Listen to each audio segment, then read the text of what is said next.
Todos acharam? Apocalipse está fácil, capítulo 3, do 14 ao 22.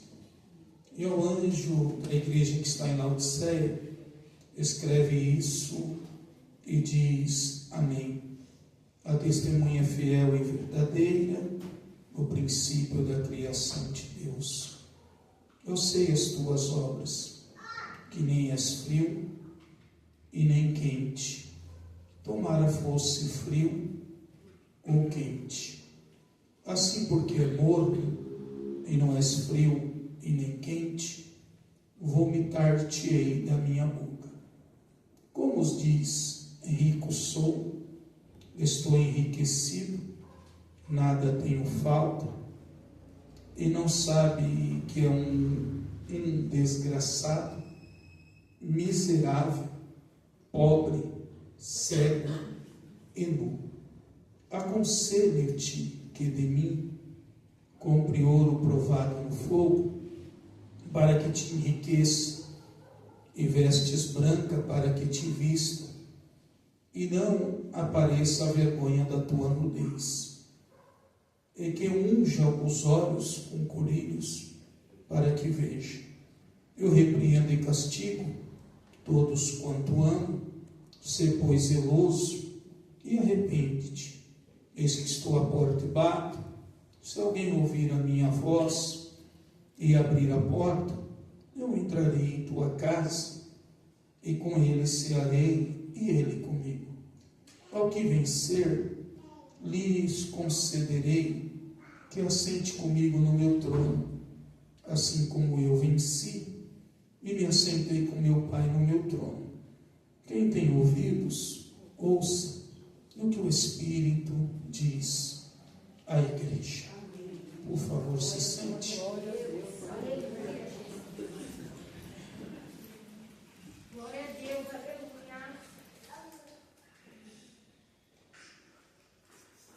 Glória a Deus. Meus irmãos, em 1 Coríntios, no capítulo de número 7, o apóstolo Paulo, ele vai ser indagado pela igreja de Coríntios com bastante perguntas. E essas perguntas relacionadas à questão do casamento. E a igreja de Coríntios, ela vai procurar o apóstolo Paulo, porque algumas coisas a respeito do casamento, Jesus ele tratou. Mas aquilo que Jesus não tratou, a igreja vai recorrer ao seu apóstolo, o seu líder, o seu fundador, para que ele trouxesse alguns esclarecimentos. E há várias perguntas que vão ser feitas pela igreja, e quando Paulo vai escrever a carta, no capítulo 7, Paulo vai respondendo os questionamentos que a igreja lhe fez. Eles tinham dois grupos dentro da igreja de Coríntios, bem radicais. Tinha um grupo que defendia, que achava que o celibato era mais importante do que o casamento. Então eles defendiam a questão do homem viver só. Um outro grupo defendia a questão do casamento. E Paulo vai responder dizendo que tanto o celibato como o casamento é um dom, e que nada pode ser forçado, nem o celibato e nem a questão do casamento. E Paulo vai começar a dar alguns conselhos para a igreja de Coríntios. Um dos erros da igreja apostólica romana é esse, é forçar o celibato, e aí a gente vê alguns escândalos. Mas isso não convém aqui, e vai surgir outras perguntas. Uma das perguntas é: qual é a duração do casamento? Qual é a duração do casamento? Paulo vai responder: enquanto o marido viver, você está preso a ele, ou enquanto a esposa viver. Então o casamento até que a morte. Então Então já quero abrir um parênteses. Se você está vivendo num momento difícil, de batalha, de luta, e você está pensando em desistir, Deus está dizendo que enquanto o seu companheiro ou a sua companheira estiver vivo, Deus é Deus que pode restaurar, pode reavivar e transformar isso que está em falência em algo glorioso para a parte de Deus. Aleluia! Mas vai surgir outras perguntas, e uma delas a respeito do casamento é: com quem o crente deve casar? Porque chega na igreja pessoas que já estão casadas e aceita Jesus, e a mulher se converte, ou o marido se converte, mas a esposa não. E aí a pergunta era: agora que eu sou crente, eu tenho que largar o incrédulo? E Paulo vai dizer: de maneira nenhuma. Mas se caso você estiver vivendo debaixo de um jugo, se separe dele, não divorciando. Paulo está dizendo: se separe e fique solteira, orando para que Deus o restaure, para que vocês voltem a estar junto novamente. E aí Paulo vai falar sobre as viúvas, que é outra pergunta. E as viúvas ele recomenda: eu recomendo a vocês que não casem, que fiquem como eu, esperando no Senhor. Mas se você não se contém, para que você não peque, case. Se você não consegue ficar só, vai lá e case. E aí surgiu outra pergunta: e sobre as virgens? Sobre as jovens e os jovens que nunca tiveram nenhum relacionamento? Paulo vai dizer que esses sirvam ao Senhor e se dedique a Ele. Porque aos homens e aos que estão casados, cabe a eles cuidar das coisas de casado, mas aos jovens, cabe a eles se dedicarem ao Senhor. E talvez você está se perguntando o que tem a ver isso com a ligação da carta de Apocalipse que nós acabamos de ler. E você vai entender daqui a pouco sobre isso. Quando João, ele tem uma visão e Deus manda ele escrever a carta às igrejas, e ele vai escrever, ele vai dizer que Deus, ele passeava no meio da igreja.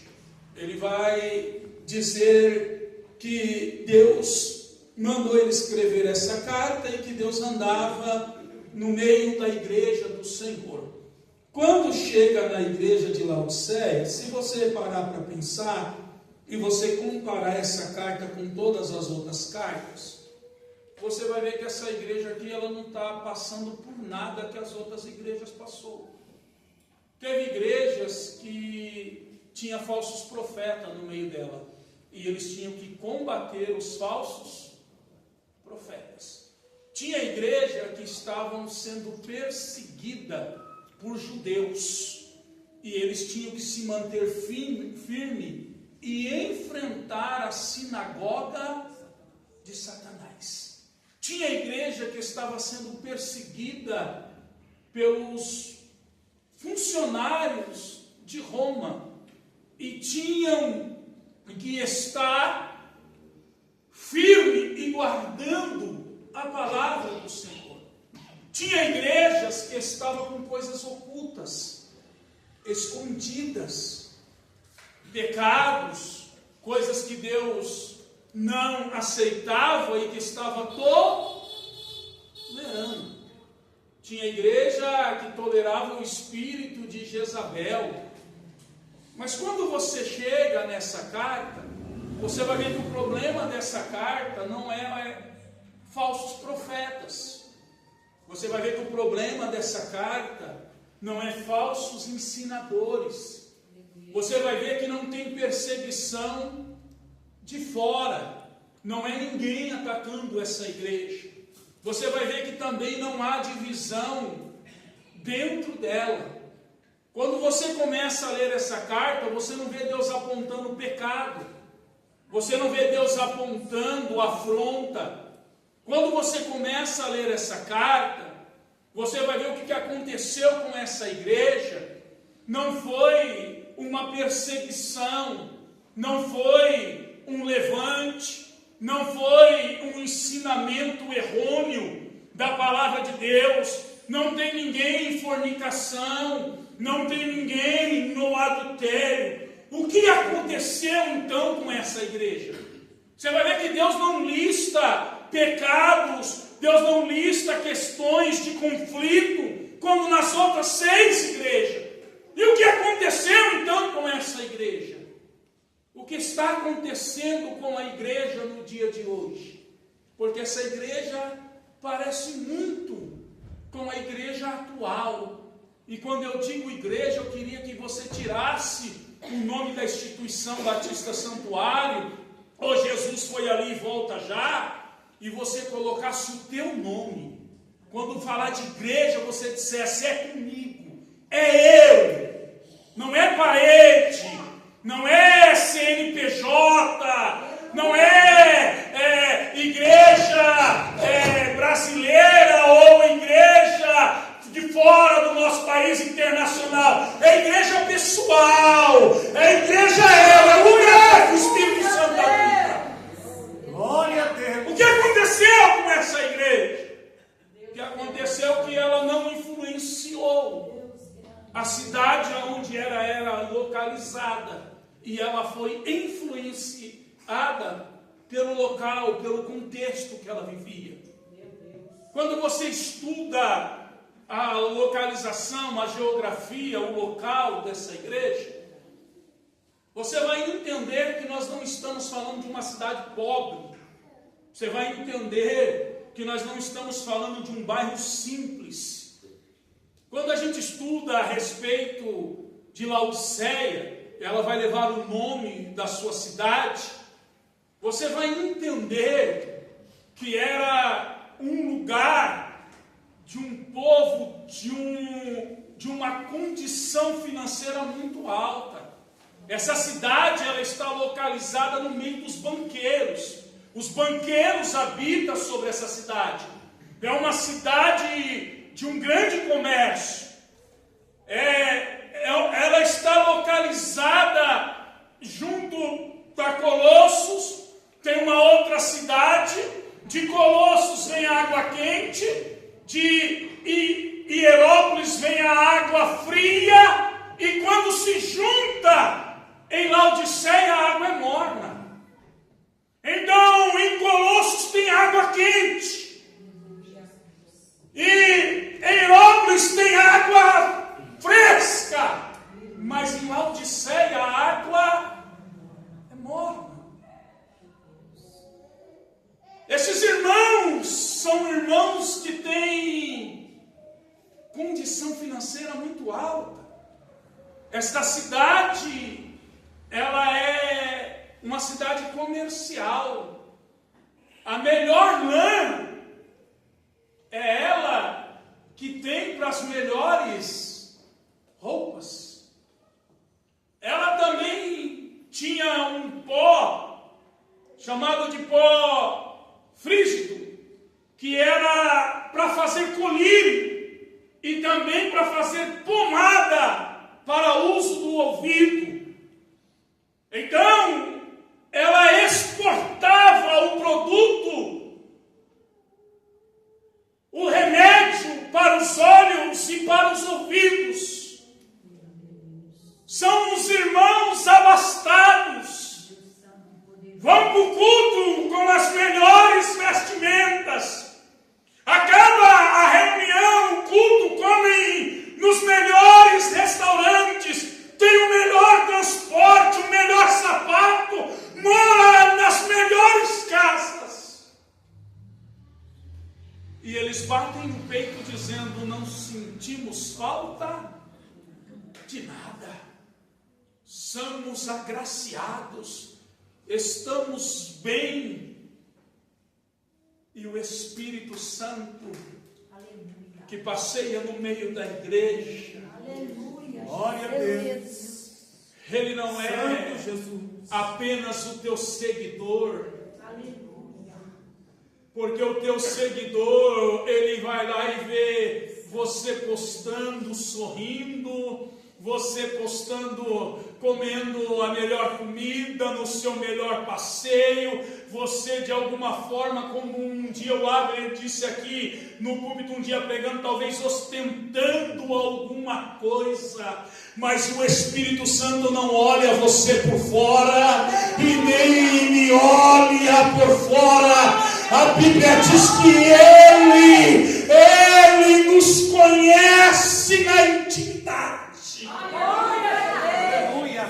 E quem olhava aquela igreja, quem via a performance do culto, quem olhava para os irmãos chegando e estacionando o seu carro, entrando para adorar a Deus, olhava e dizia: que povo que chama a atenção e que agrada ao Senhor.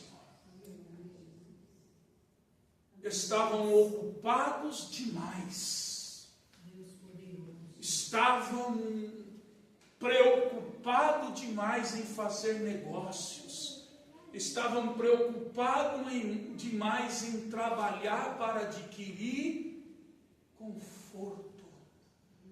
E eu quero deixar bem claro aqui nessa noite que Deus não é contra você possuir, você estudar, você trabalhar, você sonhar, você projetar em ter um bom carro, uma boa casa. Pelo contrário, Deus tem prazer em nos dar essas coisas. Aleluia. Aleluia. Se tem alguém que tem prazer de nos abençoar, é Deus. Aleluia. Glória a Jesus. Deus tem prazer, mas tem uma coisa que Deus não aceita, é quando o nosso coração deixa de estar nele para dar naquilo que ele nos concede por bondade. Aleluia.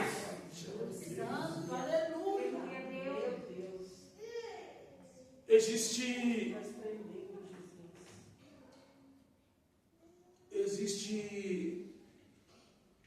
três coisas que ardem no nosso peito. Existe a chama de Deus, e você vai ver isso lá no Evangelho de Lucas, no capítulo 24, quando Jesus se manifesta no meio dos dois no caminho de Emaús, e eles estão andando, e Jesus vai conversando com eles, e por causa de tudo que aconteceu, e eles não viram a promessa se cumprir, eles se sentiram frustrados. E quando Jesus começa a falar, Jesus faz com que a chama ardesse dentro do peito deles. E eles vão dizer que quando Jesus entra para comer, Jesus quer dar graça, orar pelo pão, e Jesus sai e eles olham um para o outro e dizem: não é que o nosso peito ardia quando ele falava? Esse é o primeiro nível espiritual. A chama que arde dentro de nós. Jeremias sentiu essa chama.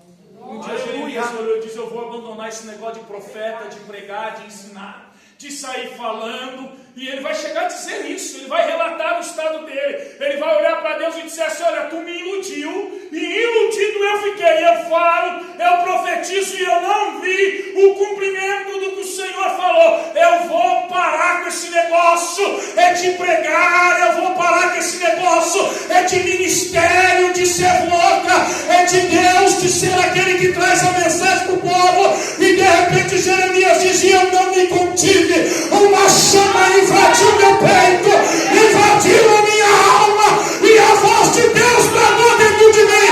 Eu quero te dizer uma coisa: Deus é ainda aquele que acende a chama no coração do homem.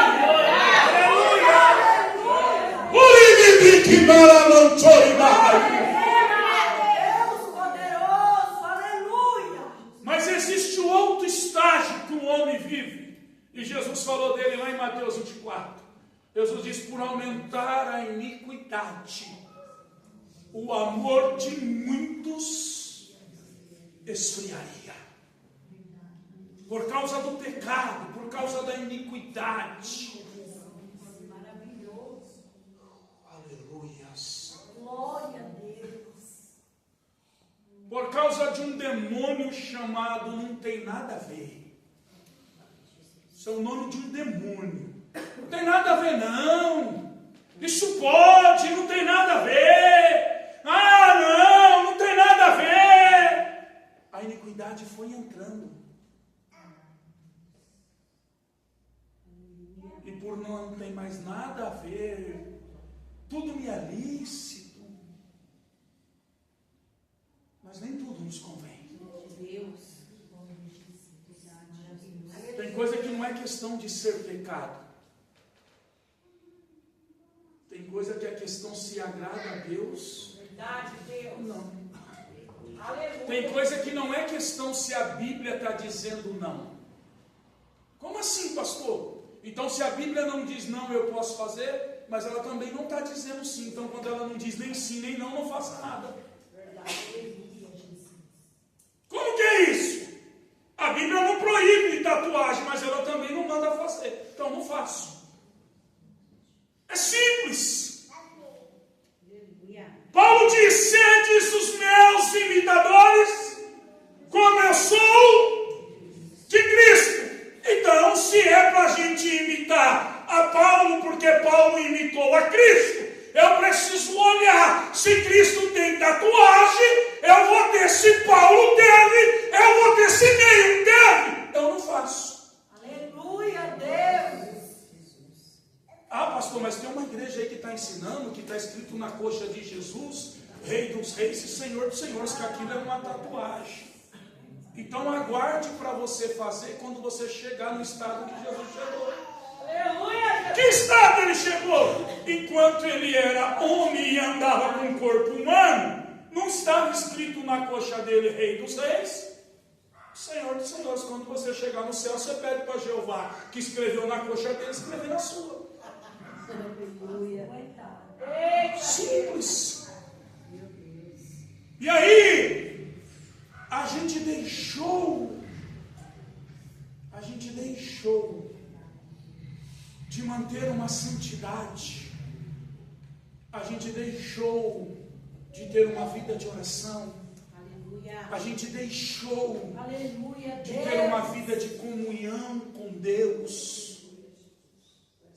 A gente deixou. A gente abriu mão. Mas não porque a gente sabe que isso não é bom, mas porque a gente se ocupamos demais. Meu Deus. A gente começamos a ficar preocupado demais com as coisas dessa terra, com as coisas deste mundo. Se você tiver um pouquinho de interesse em ler 1 Coríntios capítulo 7, parece que a visão que você vai ter é que Paulo é contra o casamento. Mas Paulo não é contra o casamento. Por que Paulo está colocando, e ele vai dizer assim, olha, eu aconselho que você não case? Porque Paulo sabia, e é fácil de compreender esse texto de uma forma bem simples, que se a guerra chegasse, quem sofre menos? Um jovem solteiro que vai para a guerra ou um pai de família?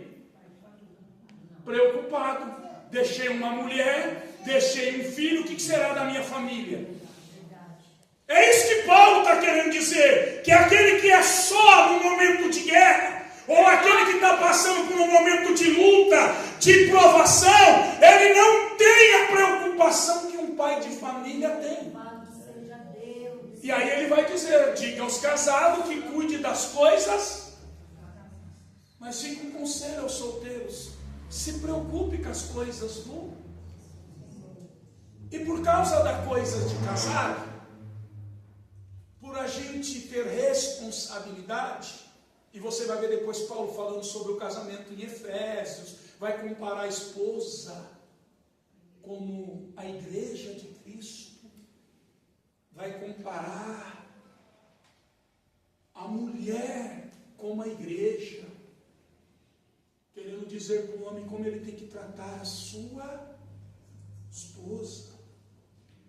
Você vai ver que Paulo não é contra o casamento. E aí, por a gente ter se relacionado, arrumado um compromisso, uma aliança. E aí a gente casa. Aí a preocupação é com a esposa. Aí a esposa fica grávida, aí a preocupação é com os filhos. Aí os filhos vão crescendo, a preocupação é com formá-los, com a faculdade, com a escola. A preocupação nunca vai. E a gente vai se preocupando, e a gente, sem se perceber, a gente vai se embaraçando. A gente vai vivendo uma correria da hora que acorda, da hora que vai deitar. E Satanás, que não é bobo, Satanás, que é muito inteligente, ele viu que há pouco de hora que a gente podia ter, e ele foi nos preocupando, ou achando que a gente ia distrair das preocupações, só dando uma olhadinha. E essa olhadinha nós deixamos de ler um versículo bíblico, nós deixamos de tirar um minuto de oração, nós deixamos de se achegar a Deus.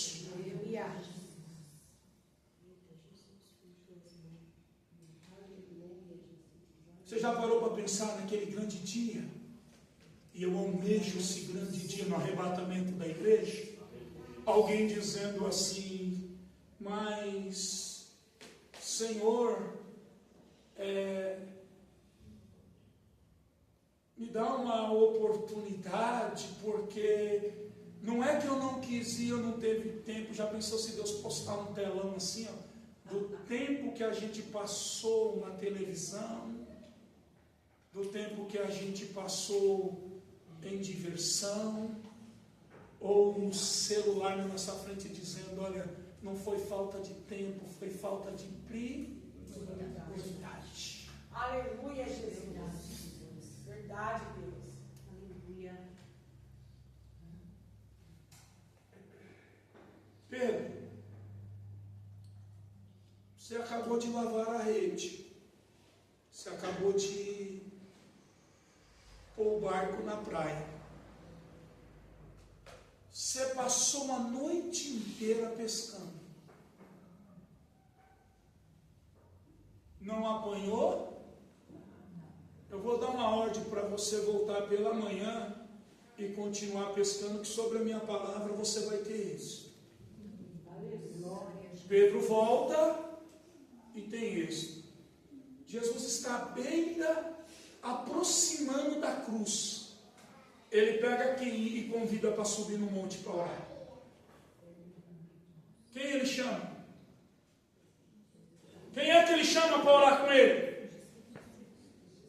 Mas quem? Qual é o nome dele? Só o altar que sabe? Pedro? Tiago? Deu uma hora de oração. Quando ele volta, Pedro está como? É que Jesus era bom demais, porque se eu fosse pastor dele, eu ia dizer assim: infeliz. Você passa a noite inteira pescando e consegue ficar acordado, mas para orar você não pode orar comigo uma. Você está vendo que a questão é a nossa prioridade. Quando nos interessa, a gente se sacrifica. É Deus. Quando é algo de valor para nós, se tiver que fazer hora extra, não é? Se tiver que ficar até mais tarde, se tiver que sair do trabalho e a cabeleireira, a manicure não teve nenhuma hora para mim de dia, mas se ela falar que me atende à meia-noite, porque eu quero arrumar o cabelo, eu vou lá, eu não durmo, eu permaneço acordado, eu não aguento a chapinha na cabeça, eu não aguento ela arrancar cutícula de madrugada, porque a questão não é a falta de tempo, a questão não é que eu entrei em pecado, a questão não é que eu estou fazendo algo de errado, a questão é que eu deixei de ter tempo para se aproximar de Deus. Aleluia. Glória a Deus. Eita, Jesus, tu és bom. Aleluia. Louvado seja Deus. Deus, aleluia. A questão dessa igreja aqui é que ela estava sendo abençoada demais para lembrar do abençoador. E olha que é engraçado. ela vende lã. Os membros de lá são empresários, mas aos olhos de Deus estão nus. Os membros de lá trabalham na área da saúde. Tem um pó para quem está com problema de visão, e Deus está dizendo: vocês são cegos.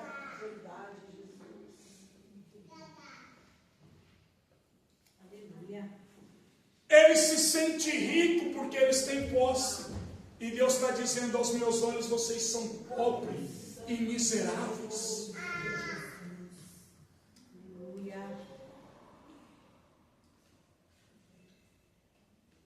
Deixa eu fazer uma pergunta para você aqui. É Deus que está fazendo o apelo para uma igreja voltar para Ele. Você consegue entender isso? É Deus gritando: volta para mim, minha noiva. É Deus gritando, é o Pai dizendo: volta para mim, meu filho. Aleluia, Jesus. Glória, glória, glória a Deus. O Abner pregou aqui quinta-feira, dizendo que Deus usou uma sarça. E Moisés olhou para a sarça e ficou encantado, porque Moisés olhou e disse assim: peraí, a sarça, ela é uma planta que ela tem elementos que pega fogo. Então toda vez que ela pega fogo pelo calor do deserto, ela se consome rapidamente. Mas por que essa não se consome? Porque esse fogo envolveu ela, e o fogo envolveu ela, e ela não se desfaz. Deus teve que usar e colocar fogo numa sarça para atrair a atenção de Moisés. Deus teve que fazer o profeta Isaías andar 2 anos com as nádegas do lado de fora, entrando e saindo no meio do povo de Israel, para ver se alguém percebia que ele estava quase nu, para alguém olhar e dizer: está nu, para Deus voltar a falar com o povo. Deus tem as formas dele de chamar a tua atenção, e a noite de hoje ele está gritando o teu nome, o meu nome, e dizendo: eu estou fazendo um apelo. Você me deixou fora da tua vida, fora do teu chamado, fora do teu ministério, mas hoje eu quero dizer: eu tenho o teu endereço, eu tenho o teu nome, eu sei onde é a tua casa, e eu estou na porta batendo, diz o Senhor. Aleluia, Jesus.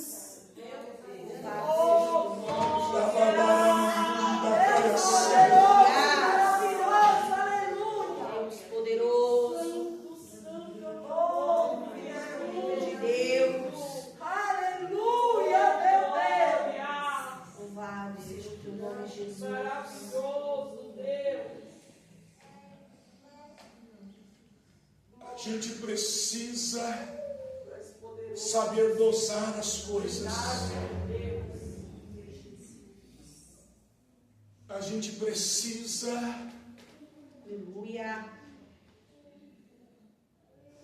ter controle sobre as coisas. Não dá mais para ser controlado pelo sistema. Aleluia. De vez a igreja de Laodiceia, ela envolver a cidade envolveu ela. Eu vou te falar uma coisa aqui. Aleluia. Jesus estava dizendo para ela: é melhor que você fosse frio. Sabe o que Jesus estava querendo para vocês entenderem no dia de hoje dizer para ela? Era melhor que vocês fossem como um ateu que não acredita em nada, do que ser alguém morno. Espírito de Deus. Ela se achava quem tinha maior visão e aos olhos de Deus era alguém cega. Ela se sentia que estava bem vestida, com a melhor lã, e aos olhos de Deus estava. Se sentia rica e que não faltava nada, e Deus chamou ela de desgraçada e miserável. Sabe com quem ela está se parecendo? Com aqueles lindos sepulcros que a gente vai em cemitérios de pessoas que têm uma condição melhor. Você olha assim, ó, meio ao mármore, melhor. Mas Jesus chamou de sepulcro calhado. Meu Deus.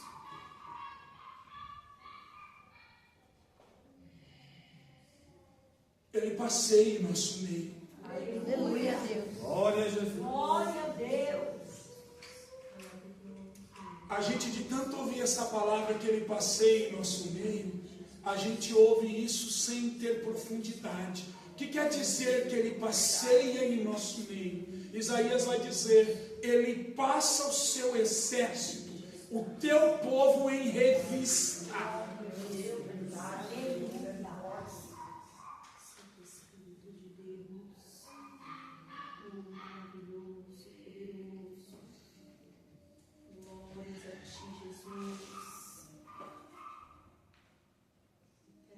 Você quer ver uma coisa? Você quer ver uma coisa? Para justificar o estado que eu estou, eu sempre trago à tona o estado de quem eu já fui. Não é assim? Quando você conversa com alguém, ele diz: ixi, não, eu subi monte, eu desci monte, no nosso tempo. Mas por que não é esse tempo? Quem impede de ser esse tempo? Porque da igreja, onde eu aceitei Jesus, lá da onde eu vim, lá onde eu me formei, lá da onde eu fui treinado, lá. E por que aqui não é? Tremendo Jesus, aleluia.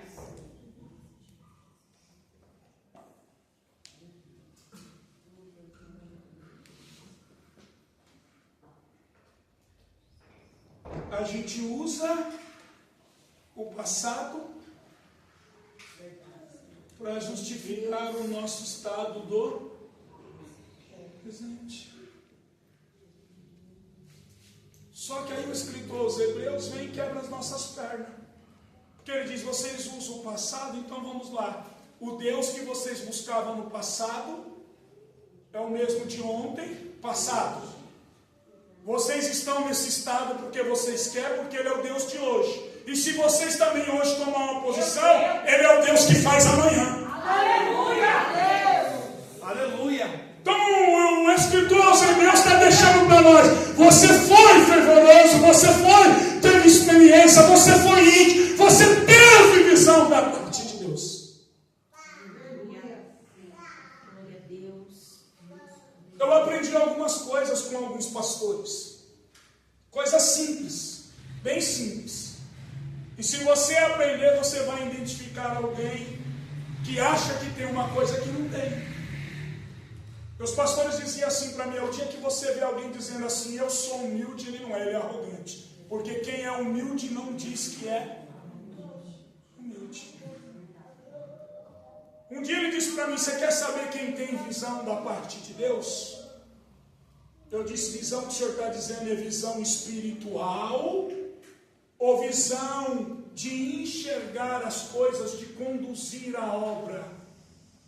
Ele diz: a visão de conduzir a obra. Eu estou te preparando para você ser pastor. Eu disse: sim.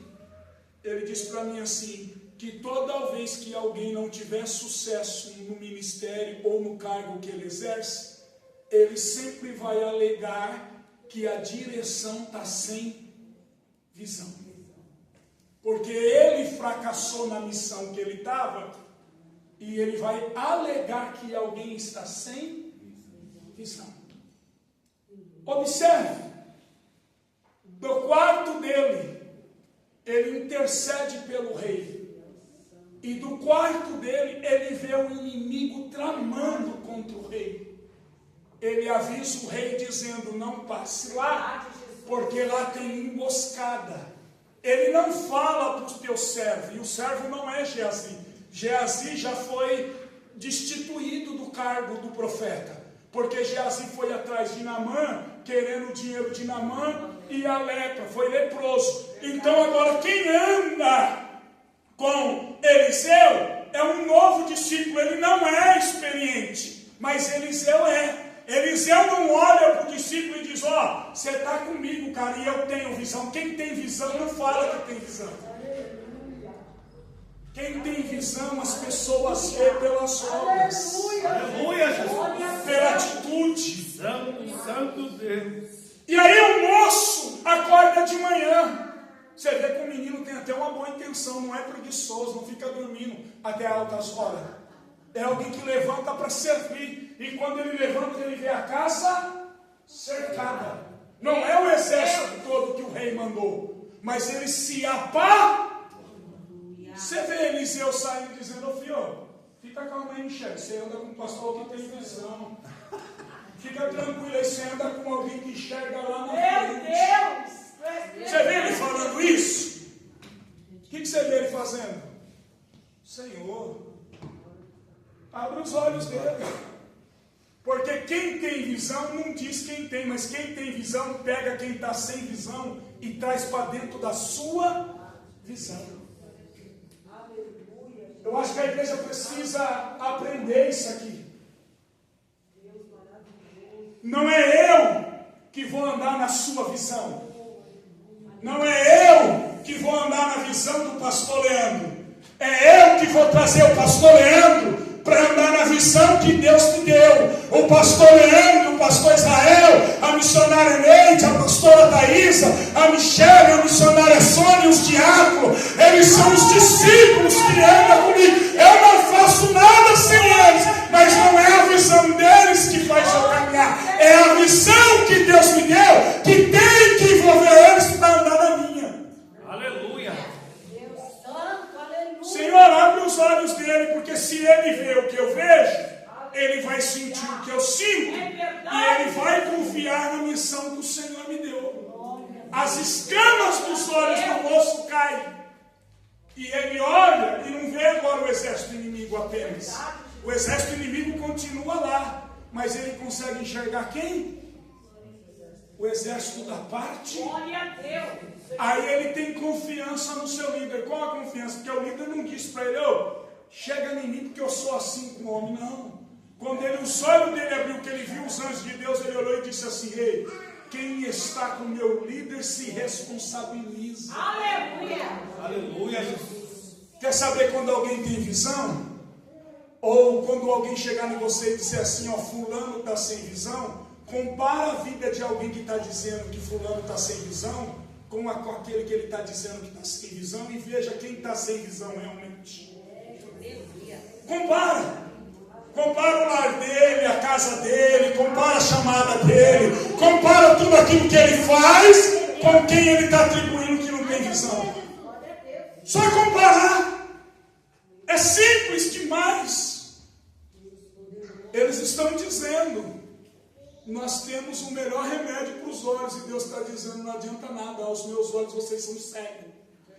Por quê? Eles estão querendo dizer: aqui nós temos visão. A igreja está lotada, a igreja está cheia, está tudo funcionando e tal. Os irmãos estão bem vestidos, tudo trocando de carro, a bênção de Deus. E o Espírito Santo do lado de fora fazendo um apelo, dizendo: eu estou à porta. Eu estou batendo. Eu estou chamando a igreja. Eu estou fazendo um apelo. Eu quero cear com vocês. Eu quero mudar a história de vocês. Deixa eu entrar.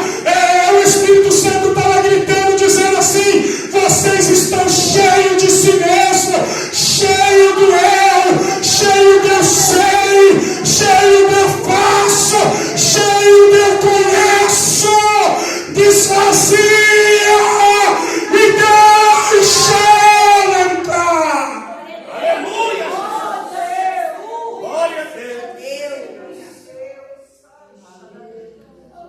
gente está cheio, irmão. Deus poderoso. A gente vem para o culto entulhado de coisa.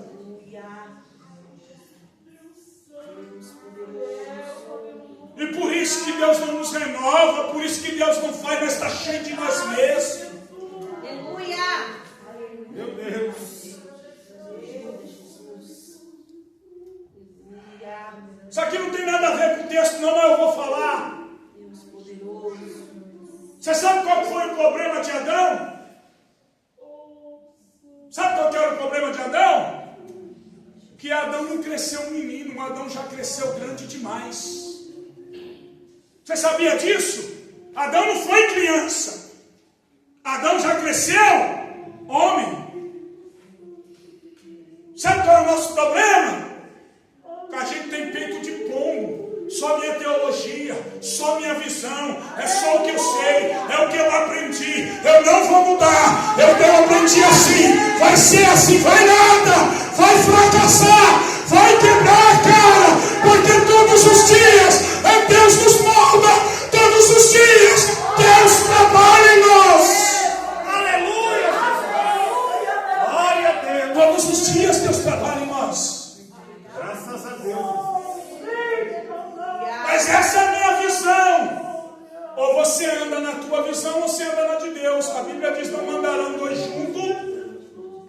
Se você não concordar com Deus, não tem problema, você vai sofrer. Mas é na visão de Deus, não é na sua. Aleluia.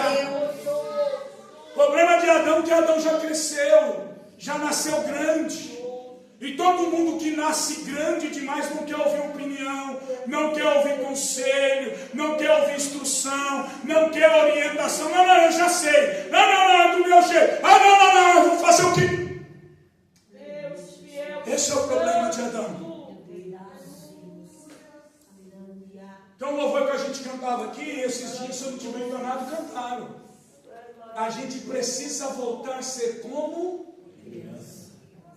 Sabe por que como criança? Quem cantou, Michel?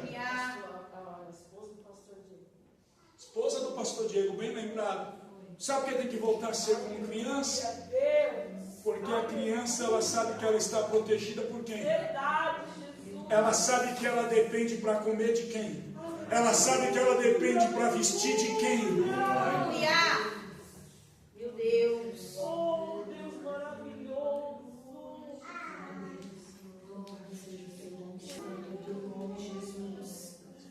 Tome cuidado com as suas ideias, com o seu pensamento.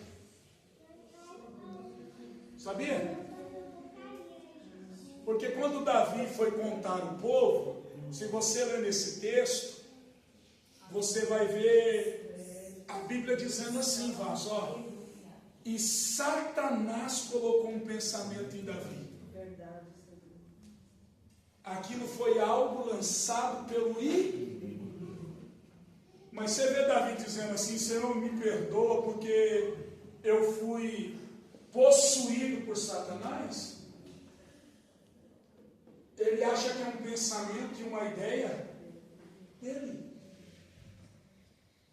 Ele acha que ele está convicto na direção certa, mas o texto diz que ele foi influenciado pelo inimigo. Não, pastor, a Bíblia diz que quem é do Senhor, o diabo não toca. Em Apocalipse tem uma igreja que a Bíblia vai dizer que o trono de Satanás está dentro dela.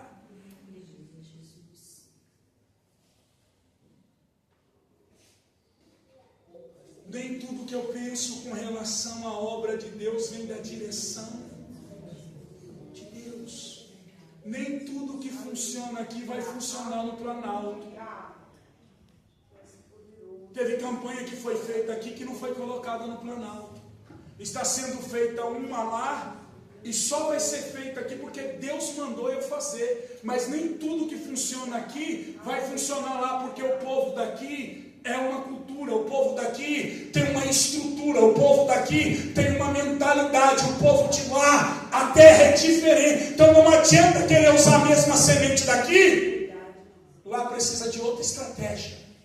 Aleluia, Deus.